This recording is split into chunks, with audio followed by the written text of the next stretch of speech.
And welcome to the Rob Call Bottom Up Show, sponsored by opednews.com, available on Pacifica Radio, Progressive Radio Network, iTunes, Stitcher, SoundCloud, and more. My guest for this show is somebody I've known for a good number of years now, Steve Harrison. And it's kind of fun having you on the show because usually you're the one who helps people get on shows. We're going to get into that. That's right. You're helping me now. See, you're helping me get on shows. So it all comes back. It all circles back. That's right. So Steve is the co-founder of the program, of multiple programs for authors, speakers, and entrepreneurs. Those include the National Publicity Summit, which I've been involved with for 6 or 7 years, Quantum Leap program, Unforgettable Speaker Training, Bestseller Blueprint, and Radio TV Interview Report. And we'll get into covering each of these.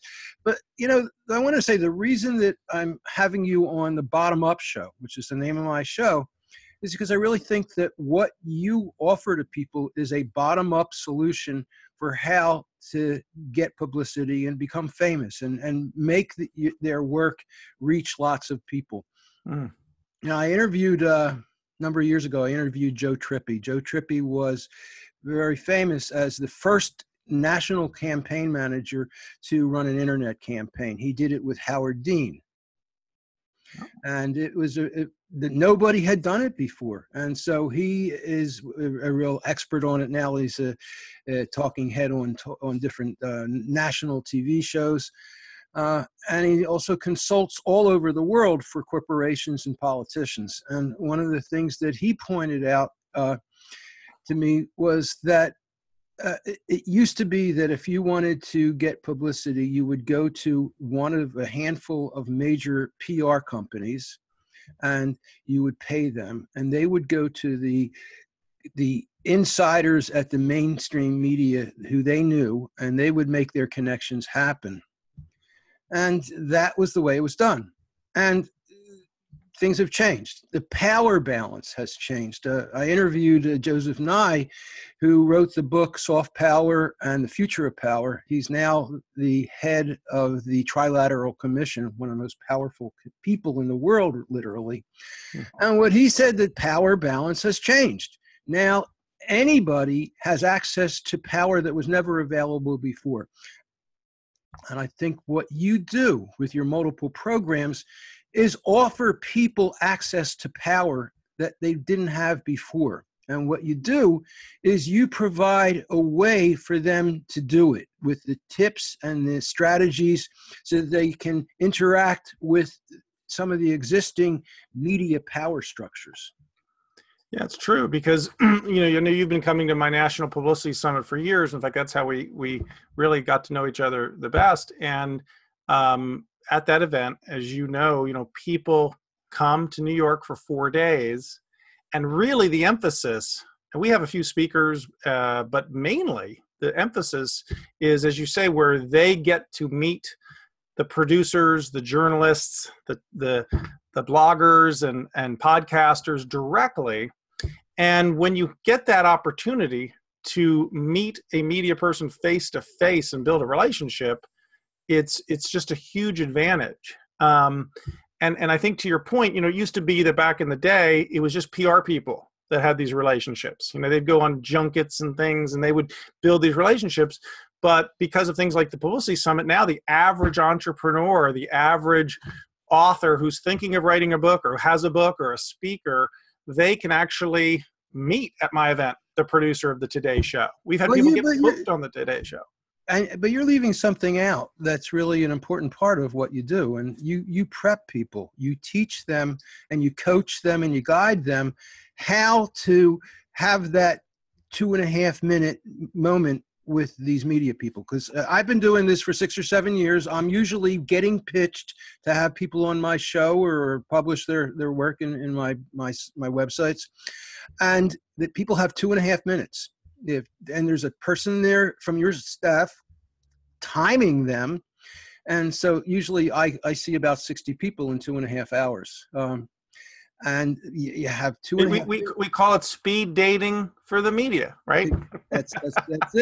That's it. That's how I've always described it. And in order to be effective, I think they need to learn what to do. I mean, if somebody just said, oh, you're going to have an opportunity to pitch 100 people, which I think is about how many. I went through this. You gave me a pass to go through it so I could write about it and have the experience to do that and interview you. And that's what I was really pleased with, was that it gave me some great preparation and really helped me to think through what was necessary and how to do it. And then when I did it, that was a great experience too. And that took me even further along in that, you know, you get the final list of all the people, and it tells you who they are and it gives you their bios. And, you know, part of pitching somebody is knowing who they are and what they're looking for and how to pitch them. Yeah. And I had prepared, because I've got a book coming out, to give a pitch about my book. And I realized you don't pitch the book. You pitch the stories that work for the person who wants to have you on their show, or the producer or radio person. Yeah. And what I realized was having my one pitch was just not nearly close. I ended up with maybe 6 or 8, and that spurred me to start thinking about it. And I could probably have 10 or 12 right now, and I'm still coming up with new ones. It's true, because you know what I talk about is you need to be a publicity chameleon. When we think of a chameleon, we think of a negative word, but it's being an ethical chameleon. You need to, I often say to people, it's kind of like in your closet, you have different clothes you wear. If you're going to go work out, you'd put on one outfit. If you're going to go to a wedding, you'd put something else on. And every media person, right, is different. They have different things that they look for. And you and I both know that if somebody has expertise, there's a lot of different ways, if they start thinking about it, that they could fit in, but they have to be thinking, like in your case, you know, if somebody were to just share their inspirational story as a woman who has achieved a lot of things and overcome some great odds, that might be great for a woman's magazine. But that's not so much like for you. But if they talk about, if they have a bottom-up story, if they have a new technology that's really helped them in their marketing, or if they were talking about like whistleblowers, I know that's something that you love to talk about. And you're so right. Like when they get the description, so kind of like speed dating with the media, we always want to make sure that the people are trained, that they can get to the point, they can make their pitch in 35 seconds or less, and that they have the written information about each person, that each journalist or TV producer or blogger or podcaster that they're meeting, so that they can say, hey, you say here that you, Mr. Producer, you like controversial topics. Well, here's an idea. And I think for anybody that's listening to us, you know, a real bottom-up approach is, yes, build relationships with the media, but know how to give them what they want. And the media look for different things. But it's really about giving them an idea for a story that they could do around you. And that's it doesn't get more bottom up than understanding the person you're dealing with and their show and their listeners, and it's basic stuff. But what's great about your program is it goes into detail to help people to understand how it applies to them with the coaches that you provide. But I haven't finished introducing you. So oh, okay. Over the past 25 years, this is Steve Harrison of the National Publicity Summit. He and his team have helped over 15,000 people, including over 12,000 authors, to promote themselves. And his company has helped launch such best-selling books as Chicken Soup for the Soul, Rich Dad, Poor Dad, Men Are From Mars, Women Are From Venus, and many others. And you've got amazing endorsements from the authors of those books, too. Yeah. And I know you actually work with some of them with helping with other authors. Yeah, we worked with them before anybody heard about them, just, you know, before they were even getting started, like Robert Kiyosaki. His book was self-published. He'd been turned down by a lot of people. He had like 1,000 copies of his book in the garage. And it was finally just actually, like you said, you know, he hired a PR firm, only got a bunch of small college radio stations. We started working with him, got him on some big radio stations. And, you know, that really helped him to take off. Yeah, and that's why I think that your bottom-up approach to PR is so powerful. I know people who have gone out and they've spent $10,000 with a PR company, and this is just recently, and they get 17 interviews on small radio stations, and they get some kind of a guarantee like that too.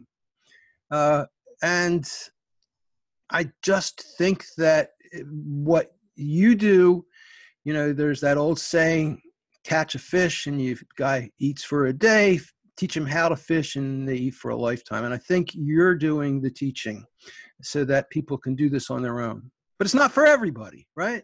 Yeah, so we typically we don't work with typically like authors of fiction books. And we only work with people who want national, you know, publicity. Maybe they might want to do radio interviews or interviews like this, you know, right from their home or office, get on TV, you know, magazines. But one of the reasons I think that people don't pitch themselves very well too is that they're used to selling their book or their product, but the journalist or the producer, they're not so much interested in the book or the product. They're interested in the show or what you could talk about in the interview. And so if people know a few things and they practice, they can be very successful with the media. And the media, we find, would rather hear from the author or entrepreneur himself or herself as long as that person knows what they're doing. And of course, a lot of people don't know what they're doing. So that's where, that shoot themselves in the foot. But it's funny, you know, I've got some publicists that come to my Publicity Summit to meet the media, and they're like, man, this is incredible. It's like shooting fish in a barrel. I can never get all these media here. I could never get one-on-one time with these folks, and this is unbelievable. But, you're right. We're pretty much focused on the individual. We're for the little guy. Isn't that kind of what your whole thing is about, you know? But what I love about what you do is you empower people by teaching them very specific skills, and you have people there to mentor them. And I'm a big fan of the hero's journey. And, you know, the thing with the hero's journey is you have to make a decision that you're going to cross a threshold. And that is basically how you become reborn as a new person. You know, the mythic side of the hero's journey is the hero, but really it's about a person deciding to change their lives and become a new person.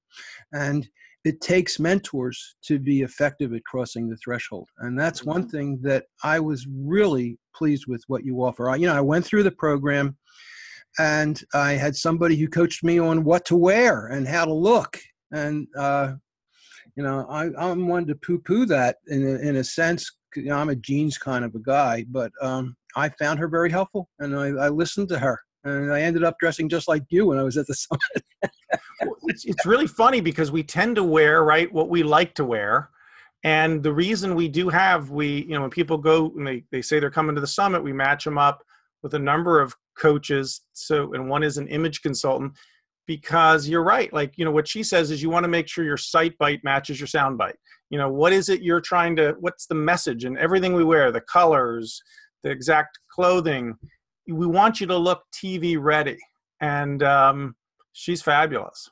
Yeah. And it was interesting because, part of what I do is about tech and how the bottom-up revolution has changed technology and social media and what have you. So I was kind of struggling. Should I do the Mark Zuckerberg hoodie look? Right. I don't think I'm there yet. Right. And it's great to be able to have an expert, because I used to wear when I was speaking, I would wear a dark charcoal gray suit because I just really liked it. And it was a nice suit. But Mary, our image consultant, said, you know what, you need to wear more blue so people can connect with you. A dark color is going to alienate your audience for what you do. I go, okay. So I go with her. I actually went shopping. I got a blue suit, the red tie. I go to my next speaking gig. I kid you not, Rob. A guy, before I even go on, a guy comes up to me in the back and says, listen, I know you're speaking, but who does your branding? I mean, boy, you just look fabulous, and I've never been given a compliment from a guy like that before.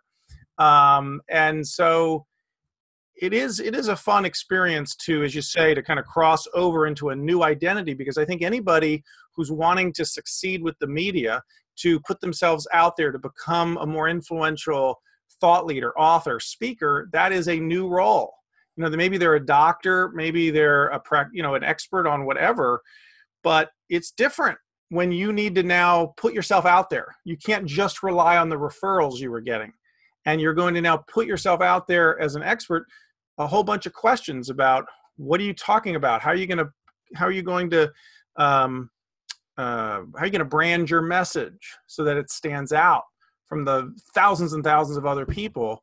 And how are you going to put this into sound bites? How are you going to look? How are you going to come across? All these things are things to think about and just get some training on. And so we're going to take a little ID break here and then come back and talk about one of your projects, the National Publicity Summit, a bit more. And this is the Rob Call Bottom Up Show, and I'm going to pause for editing for the radio so I can see a nice little notch when I'm doing my editing.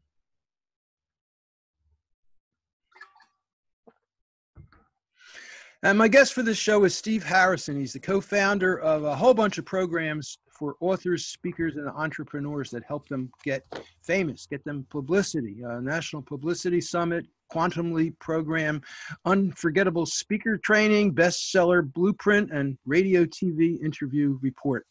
So tell us a little bit about the big picture of the National Publicity Summit, which, as I've said, I've been a part of for many years. Well, you know what happened is our very first product service that we had was something called Radio TV Interview Report, which is a magazine that producers read to find guests who are available for interviews. And back in the day when we were just marketing that, I decided to put together an event where I had like four TV producers on a panel, and I did an event and I had like 300 people in attendance. And I interviewed the people on the panel, and I found that at the end, everybody rushed up and really wanted to meet those producers. But of course, there were so many people in the room.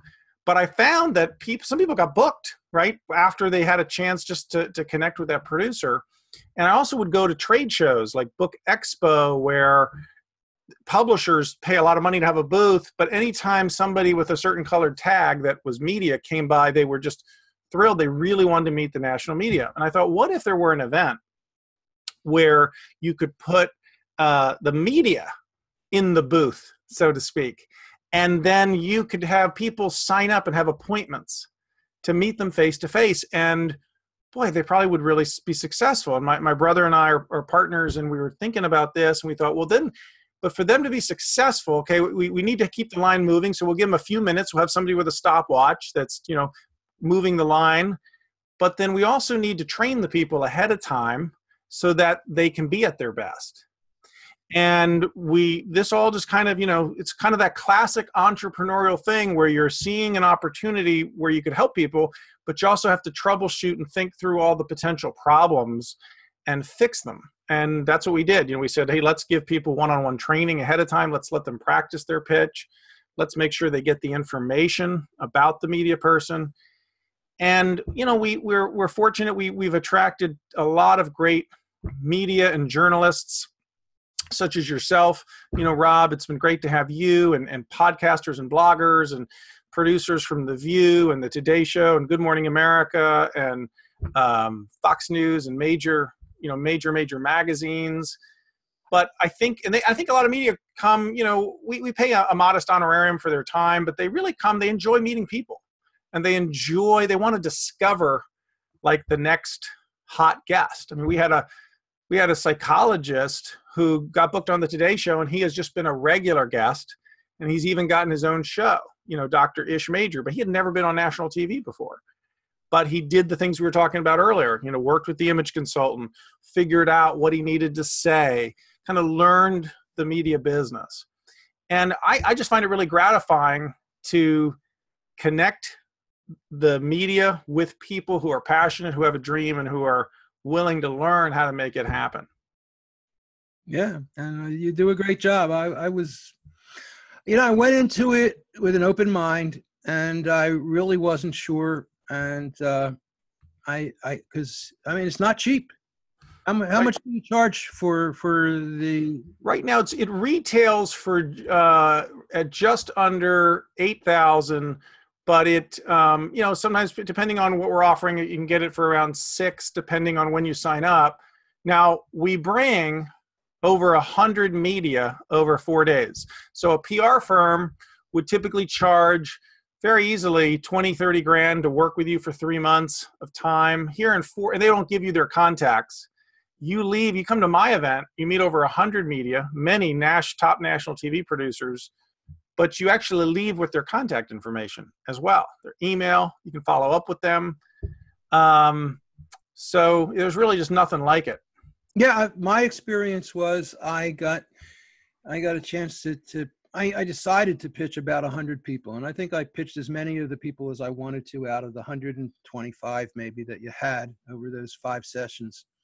And I would estimate that there were about 70 who said they were interested. And if I get a third of them, I think that's pretty good, but I think I'll even do better than that. And I've already done maybe 5 or 6 interviews, and they've been great. It's been so I think it's it's funny too, because it's kind of like it's that old thing about pressing the flesh. I mean, I know that you mentioned Joe Trippi, and you would know probably more about politics than I do and what the politicians do, but they all, no matter what side of the aisle they're on, they'll often talk about, okay, they need to do bottom-up stuff and they need to use technology, but even with that, hey, are you getting out there and are you meeting people? Because a lot of times, it's one meeting. I mean, I often say, if Dr. Phil hadn't met Oprah, you would never know who he is. It's that one person who can really launch you a lot of times. We had a lady, Dr. Kellyanne Petrucci. She's a nutritionist. There's a lot of nutritionists out there. And she really had this vision for being a regular on national TV. But she had never been on national TV, had done radio. Came to our Publicity Summit, met the producer, got booked on our first national TV show. Then the producers of Dr. Oz, and we have the Dr. Oz producers come to my event as well, they saw her, they put her on Dr. Oz, and she is now a regular contributor on like every show of Dr. Oz. And she's a New York Times bestseller, best-selling author. She's on PBS. I mean, her life, Dr. Kellyanne Petrucci, she's the author of the Bone Broth Diet. I mean, it's completely catapulted her. And so that's I find it just really gratifying to be able to give people the training and the connections and the resources. Yeah, no, you do an amazing job at it. So that's one program. Then you have the Quantum Leap program. That's it. Now, because the National Publicity Summit, people basically sign up. They get a couple months of coaching and mentoring, and they're on group conference calls where they get to practice pitching and get feedback on their pitching. And then they go to the conference and they get more one-on-one face-to-face coaching and practice pitching. Yeah. And then they actually get to do the pitching to about 125 media show up. I don't know. We guarantee at least 100, but we like to over deliver. And like in your case, it was probably close to 125 that we actually had. So we actually have more media usually than attendees. We limit the audience to 100 attendees because we want to make sure that you can pretty much meet anybody that you want to meet. But like to your point, yeah, I mean, what I find about the key to succeeding as an author, expert, thought leader is you want to be able to get out there and get publicity, but you also want but you also want people to be able to buy some kind of program from you. I often define a program as something that is at least $200 or more. It might be a seminar, it might be a workshop, it might be consulting, it might be an online program. That's actually a new thing we now do. We help people create online programs. We do all the work for them. But the point is, you've got to have at least one. If you have several, and I practice what I preach, I have a good number of them. The reason that's so important is because now every time somebody hears from you, they can give you money, significant money. A book you get $10, $20 for, but an online program you can get $200 for. A seminar consulting, you can get even more. What we do with Quantum Leap, this is what's funny, is when I speak at the summit, in fact, the very first time we didn't even have any kind of year-long program, but we thought, well, we do the Publicity Summit and we're teaching everybody how to get publicity, but there are other things that we haven't had time to teach them, especially in terms of actually how to monetize their expertise, how to do the internet marketing, how to get speaking engagements, how to write their books so that they're mediagenic, to land publishing deals, and all of that. And we thought, well, what if we created a one-year program where we actually had a number of different coaches that could advise people? One of my favorite proverbs says, many counselors makes victory sure. And so when somebody joins Quantum Leap, we really give them access to almost everything we do, and we work with them for a year to help them go from where they are to where they want to be. And so everybody's definition of a quantum leap is different. Some people want to get their book written and published, and that's a very good start. Others are close to that. They want to get that, and they want to make it a bestseller. Other people want to make a significant increase in their income, or they want to get more speaking engagements. And so we develop a plan, and we work with them for at least a year. Many people, come back and stay with me well past that. But it's a combination of consulting, do-it-for-you services, that things we'll do for them to get publicity, plus connections. At my meetings, I will let them meet some media. We've had people meet literary agents. I just have one of my Quantum Leap members who called, who was thrilled. She's landed a major deal with a major publisher, all because she met the agent at Quantum Leap, all because our coach for that on writing book proposals worked with her, a lady who's been at John Wiley for 17 years. I really believe in having consultants that know what they're talking about. In fact, that's why I even had you. I had you speak at the summit on a topic, because you know what you're talking about. And I think that's like, so we have a former Oprah producer who helps people create their TV segment. I've got, for internet marketing, a guy who's done 7-figure launches. He gives people one-on-one advice. I've got a lady who worked at John Wiley for 17 years and been an editor for Money Magazine. She's really great at helping people. We teach something called bionic book writing, how to write your book faster, how to make it more mediagenic, and how to actually get a publishing deal. So there's a lot, as you know, Rob, there's a lot of pieces to this whole business of being an author, speaker, thought leader. And it's kind of where we tried to create as much as we can, like a one-stop shop of services, consulting, and it's really gratifying. We actually, it's cool. Another thing we've done is we're now helping people get Tedx talks. We've helped 60 of our clients now get Tedx talks, and that's also really super. If you want to be a speaker, you want to have a Tedx talk under your belt. There you go. And I tell you, I did mine in December, and the topic was how it takes a long time to figure out exactly what your topic should be, just like a hook. And the thing about it, though, is that it's there forever. So you definitely want to take some time and think it through. And to land your TEDx talk, you need to go through some steps. Each organizer is a little bit different. But my topic ended up being that the organizer said, well, if you could give the speech of your life, what would you give?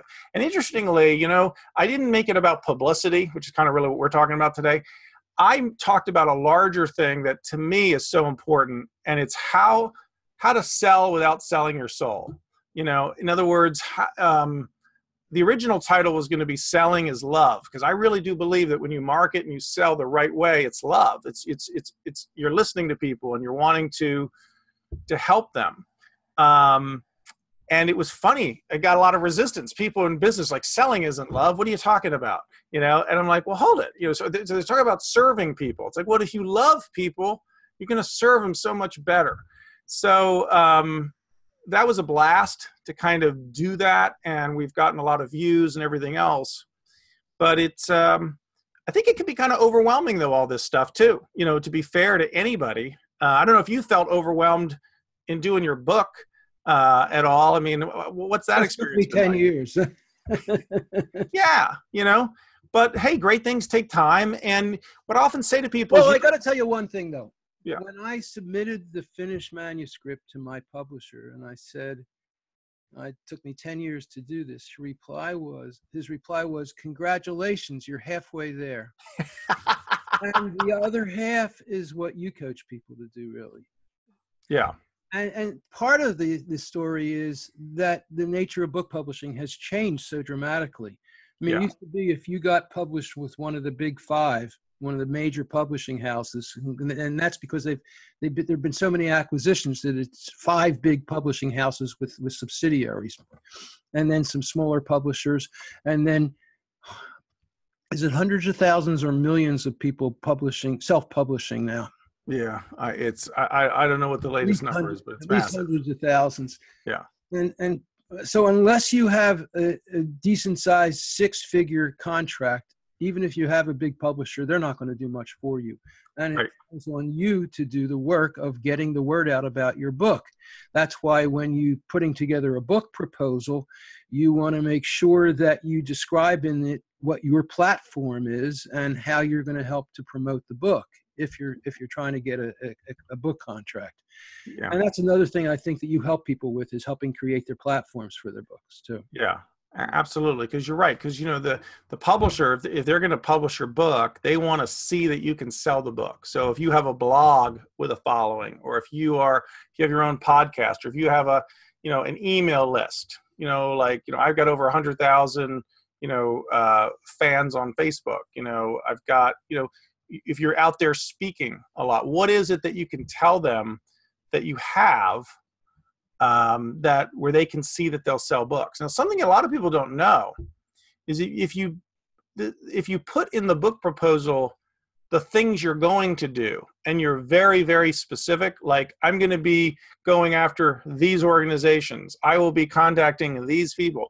It's not as impressive as the fact that you are already scheduled, but it still actually goes a long way, because it's kind of like they want to see that you're a marketer. They want to see that you're gonna, you're not just gonna write this book and kind of sit back and expect everything to happen. You're going to be out there making it happen. And so you're very right. I've been pitched by your people at the National Publicity Summit over 6 or 7 years. So I would say at least 350 people have pitched me. And they're not all book authors. Some of them have public service programs, nonprofits and things like that. And I know a lot of my listeners are activists and trying to make good things happen in the world. What kind of advice do you have for not necessarily book authors, but people who are trying to make a difference in the world? I think that don't think that just because you're trying to make a difference, that's enough. Maybe that should be enough, but for the media, they have their formula, their agenda. Some media want an inspirational story. Okay. Can you give them an inspirational story? Sometimes certain media want to know about like a dangerous trend, or they want to know about a new law that's happening. And the way you can kind of look is if you look at any blog or watch the show just a little bit, take a look at where you want to get publicity before you pitch. You might have met probably like in the last year or two, Meredith Eiler. She came to our Publicity Summit, and she has a nonprofit that helps wounded veterans. This organization actually raises money to build a home for American soldiers who are back and who have been wounded.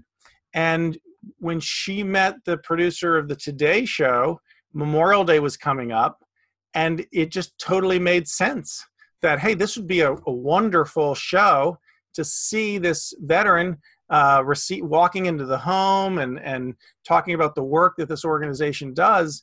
And so that's actually how we got her, on the Today Show. And she didn't have a book or anything yet. And it wasn't a story about her organization. It was a story about a soldier. And then the secondary story was how he was helped by her organization. Exactly right. And so, thinking about who, instead of saying, well, I want to be the one that's interviewed the whole time and the story should be about me. No, it's, hey, who's someone that we're helping, that maybe the story's about them, but of course her organization got mentioned and got great publicity, and the president of that organization was interviewed as well. But you're right, it's a character-driven story about what's happening to that veteran. And you also provide story coaching too, right? Yeah, actually, very, very true. We have a guy who's really, I feel, is one of the top experts on storytelling in the country, and he's also been leading our Unforgettable Speaker Training. And his background's interesting. You might enjoy this. He had a lot of work in drama and theater, but he was actually brought into Philadelphia. They wanted to bring tours, bring tours to life. You know, they didn't want any of these boring tour guides that were just lulling people to sleep.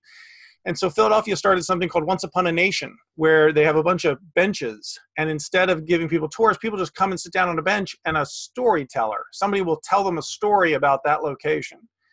Well, Jeffrey, our storytelling coach, he really created that whole thing in terms of how the stories are told and everything from scratch.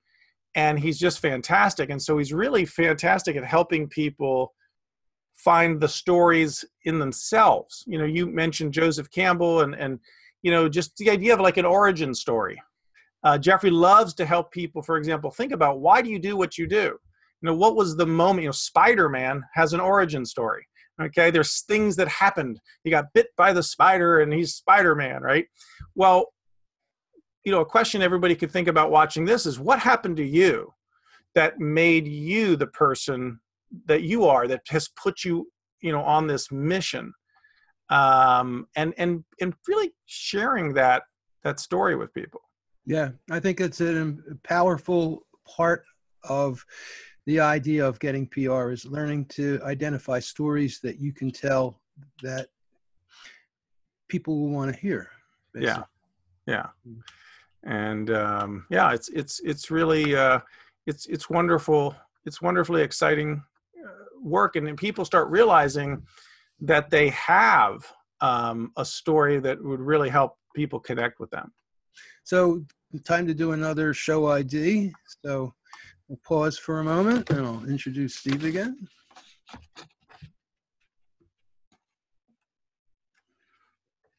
And my guest for this show is Steve Harrison. He's the co-founder of multiple programs for authors, speakers, and entrepreneurs: National Publicity Summit, Quantum Leap Program, Unforgettable Speaker Training, Bestseller Blueprint, and Radio TV Interview Report, RTIR, which I've known it as for, God, probably at least 20 years.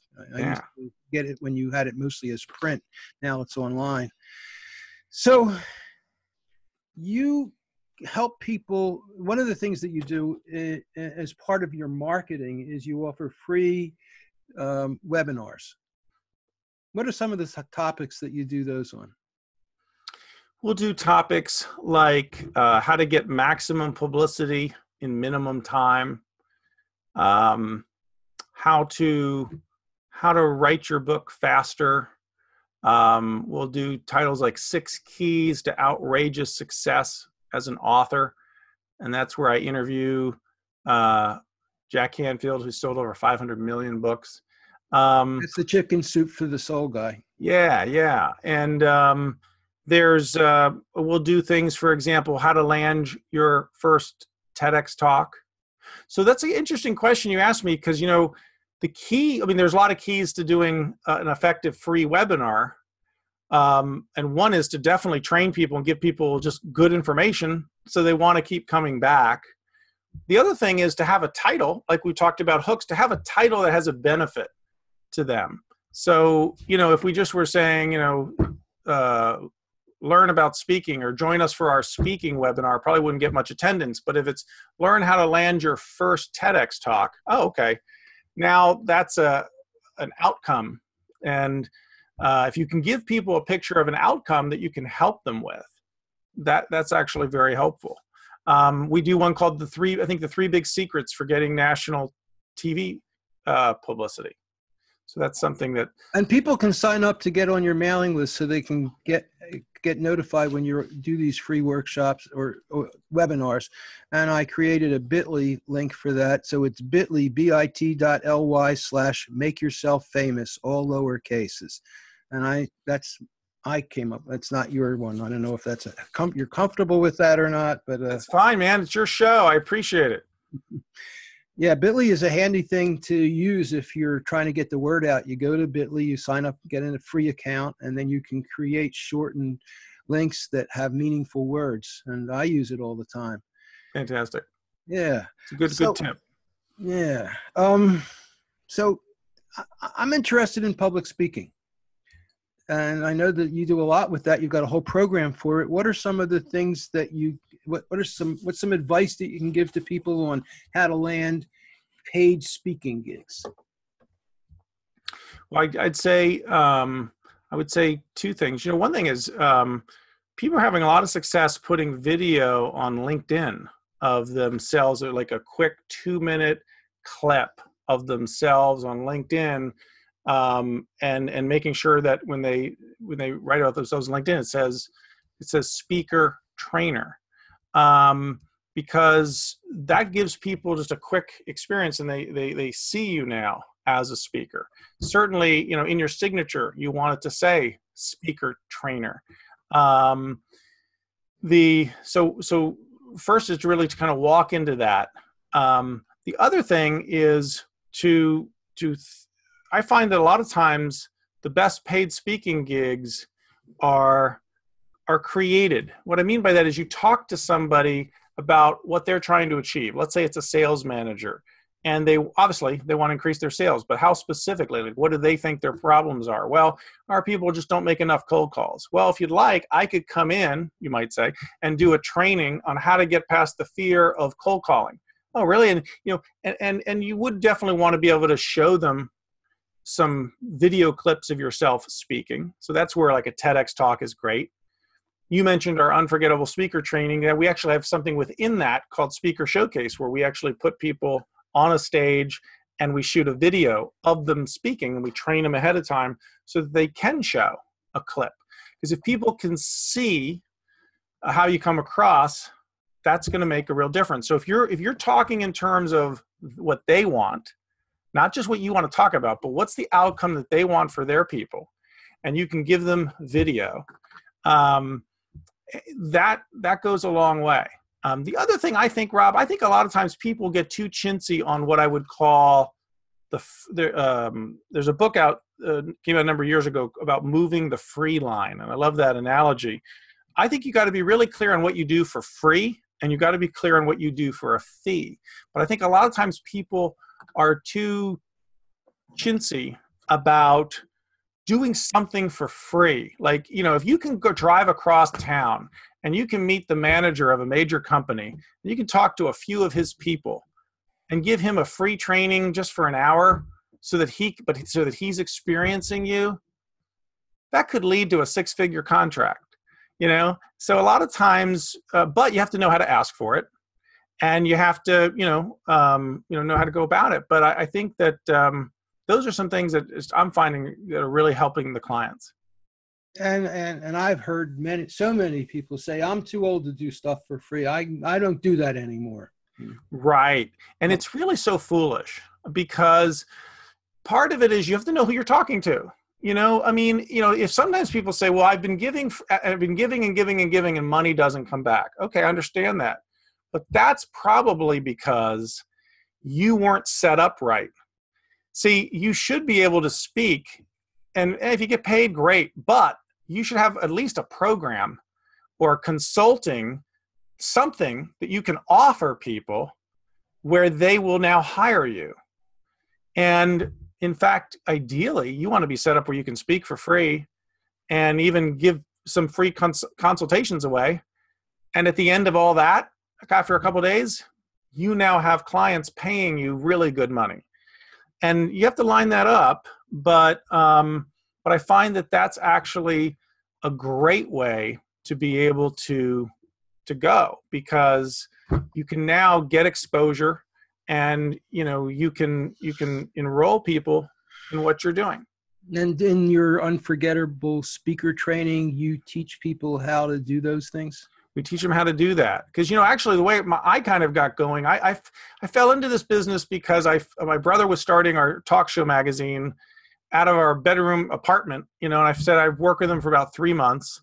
And, all went well. And here we are, we're together here now for over 30 years. But there was a point in our business where just the PR service was our whole business. And there was a real lull in the economy after 9/11, and our credit line was maxed out. We almost went out of business. because that's all we had was that one service. And for a number of months, people just, really weren't buying that or much of anything. And I had gone to this event every year for like 4 years, and I'd pay my expenses. I'd speak for free. People would come up to me and say, "Oh, that was a great talk." And it was like, no one gave me any money for anything. I was lucky if I got like $800, and I traveled all the way to California. And I blamed the people, and I felt like, oh, I shouldn't be speaking for free, and these people aren't serious. But I got some coaching, and I kind of learned how to give the talk a little bit differently and just how to make more of a direct offer. And boy, I had to go out to I'm going out to this thing, and my brother says, look, you got to bring in at least $20,000 or we're out of business. I'm like, well, that's easy for you to say. And he said, well, you're the speaker. But I said a prayer about it, and I made some changes, and we ended up bringing in $67,000. And I do believe it's because of, yes, better marketing and the prayer. What were you selling? What I did was I was selling actually this very similar thing. It was ads and radio, TV interview report, but I said, because I really thought about it, I thought the reason people weren't buying at the time is their book wasn't out yet. And I said, you know what? I have this package, and we'll give you some ads, but I'll also give you consulting. And so I had to say for the first time, I'm a consultant. I wouldn't have said that the month before. I would have said, oh, I have a magazine. But I had to kind of walk into my new identity and say, hey, I'm a consultant, because I've been consulting people for years, just hadn't been charging for it. Now, how do people do that? How do they write a book and then become a consultant? I think the way you would do it is you'd first look at, have you been giving people advice? You're going to write this book, but let's just take a look at your life. If you've been in sales and you've been giving people a lot of free advice, then ask yourself, do you know what you're talking about? You may not know everything, but are you a consultant? Then go ahead and start owning that and say, I am a consultant. Or go and get 5 or 10 friends who kind of fit the type of person you want to work with. You want to work with teachers, and you've never worked with teachers, go talk to like 10 teachers and say, can I just give you a free consultation and have you give me some feedback? And do it for a couple reasons. You're going to learn, but also you're going to learn probably that you know a lot more about what you talk about than you realized. And I find the big challenge, Rob, is that people are consultants. They're just not owning it. They're not willing to say, I'm a consultant, I'm a speaker.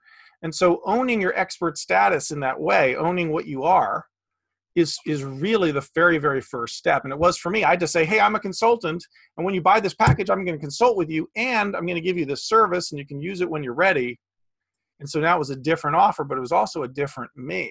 How did you figure that out? How did you go through that epiphany? I started asking, well, why aren't they buying? Instead of blaming the people for not buying and saying they're not serious, why don't I take responsibility and say, I'm not giving them obviously what they want. And what is it they want? Well, if their book isn't done yet, then how could I help them? And at the time, now we have lots of things to help them with that, but I didn't at the time. I said, well, I can help them make their book more mediagenic, because a lot of times people send me their book and I look at it and I just wish we could have talked before it was published, because I say, boy, I see things in here that they could have put, they could have had their table of contents have hooks in it, so that the producer or journalist would instantly say, oh, page 3, oh, that's a possible story right there, or chapter 7. There are things they could have done to help sell more books in quantity by maybe listing certain organizations in the book that they could later approach. So I shared that. And product placement using organizations instead of products. I beg your pardon? By listing the organizations, it's like what TV does with product placement, showing a brand of a computer or a food or something like that. Yeah, like, so for example, if you want a company to buy your book in quantity and give it away, well, why don't you list that company or that organization in the resource section of your book, so that now when you reach out to them and say, listen, your company's mentioned in here. Oh, okay. You get more of a chance now for them to buy the book in quantity, maybe have you speak, to be able to do some kind of deal, because you've actually listed them. They're in there. So we're getting close to the end of the interview, and I've got a question for you. In your bio on your webpage, steveharrison.com, you say that one of your earliest jobs was digging graves in a cemetery. Yes. What did you learn from that? What did that how did that inspire you, or did anything come of that that you carry with you? Yeah, let's see. It was a job I did for a couple days, and I remember digging, and I remember we actually kind of even, dug into like some other grave where little pieces of bone and things were kind of were there. Yeah. And I think the thing I always remember is how the funeral home people were, this was just so normal, that just, we live, we die. And I had time to look at the different tombstones. And the one I'll always, somebody had some music on their tombstone, and I was impressed that the guy who was digging with me he knew the song just from the notes, but I can't remember that. But I remember somebody had on their tombstone, there's a land for the living and the land for the dead, and the bridge is love. And your story there. Yeah. And I just think that, the idea of it's, living is natural and dying is natural. And I think it just, I was probably 17, 18, and it just, put a certain brick in my foundation of, hey, we're here for a brief period of time, and let's do the best we can with what we have. You made me think of a story. When I was in kindergarten, we each had to bring in a shovel. We were going to help dig up a garden and plant some seeds in Mrs. Miller's kindergarten class. And my dad gave me his shovel that he kept from when he was in World War I. And it was way bigger than all these little kids' toy shovels. But my teacher really never realized that I had it, because I could have turned a lot more dirt than any of the other kids could have because of that. And so she said, I wish you had told me about it sooner. And somehow this ties in pretty damn well with publicity. You were burying the lead. You were burying the lead, as they say. You were holding back the best part of what you have. That's funny. Yeah. And here you are. You've been uncovering things ever since. I do try. So we've got maybe 3 minutes left. Tell me, what are some tips that you give to people who are just wanting to make something happen? I'm sorry about that. I can cut that out of the... I thought I had done what I teach my clients to do, which is to turn off my cell phone, but evidently I had not. The 3 minutes, some tips, publicity tips? Yeah, let me just re-ask the question. I can edit the phone out. So we've just got a couple of minutes left. Can you give a couple tips for people who are embarking on a journey of reaching out to the media, attempting to get the word out about what they're doing, what their project is? Yeah, absolutely. I think what you want to think about is, who are you trying to reach? Who's your core audience? And then ask yourself, what do they read? What do they watch? And you can even ask them, if you're trying to reach lawyers, say, what do you read? What publications, what blogs, what podcasts? If you just think about who your audience is, and then take a look at those media, listen to a show or two, look at the blog, look at the magazine. And a lot of times you'll see a certain formula. A number of years ago, I'm a big Shakespeare fan, so it's interesting. We were talking about grave digging and whatnot. And I'm a huge Shakespeare fan. And when I was high school, I decided someday in my life, I want to play Hamlet. And long story short, I found a community theater where I tried out, and I showed up. I had learned all the lines, and they actually cast me in Hamlet, right? And I thought, and of course, they figured no one's going to show up because this guy, Steve Harrison, he's a total unknown. But I told him, look, you got to do like 10 performances of this. This is the greatest play in the English-speaking language. Well, I said, look, I'll do the marketing and the PR too. Well, I had to think about who's my core audience. And for that, I had to find people that were Shakespeare fanatics, like people who would drive miles to see a completely unknown person play Hamlet. And then I had to ask, what do they read? And then I figured, well, they read, like in our area, they read the Philadelphia Weekly. And we approached the Philadelphia Weekly, and we thought it was just great that we, this little amateur group, was doing Hamlet. Well, it turns out they didn't care about that. And they said they don't really cover amateur stuff. Then I thought, well, let me look at their formula. And I looked at the Philadelphia Weekly, and I noticed pictures of famous people. And I said, how can I give them pictures of famous people? And I had an idea. And I had a freelancer write to famous actors who had ever played Shakespeare and give me one tip for playing Shakespeare and send a photo. And I got photos from like Dustin Hoffman and Emma Thompson and Mel Gibson. And I then pitched the Philadelphia Weekly on how a local actor, I felt like a total amateur, but I said, local actor is playing Hamlet, and do the story on what these famous people said to him. And they ran the story, they ran the picture, and we got all these emails and phone calls, and we were sold out every single night. So my point in all that, right, and is that was such a great delight for me, but it couldn't have happened unless I was first willing to give the media what they want, and even try again when it didn't at first succeed. No, so great way to wrap. Yeah. We need a wrap. And this has been great. You've been listening to Steve Harrison, who co-founded a whole bunch of programs for authors, speakers, and entrepreneurs, National Publicity Summit, Quantum Leap Program, Unforgettable Speaker Training, Bestseller Blueprint, and Radio TV Interview and Report. And you can get on his mailing list to find out about free webinars that he offers at bit.ly/makeyourselffamous, all lowercase. Thanks so much, Steve. Thank you, Rob. Appreciate it.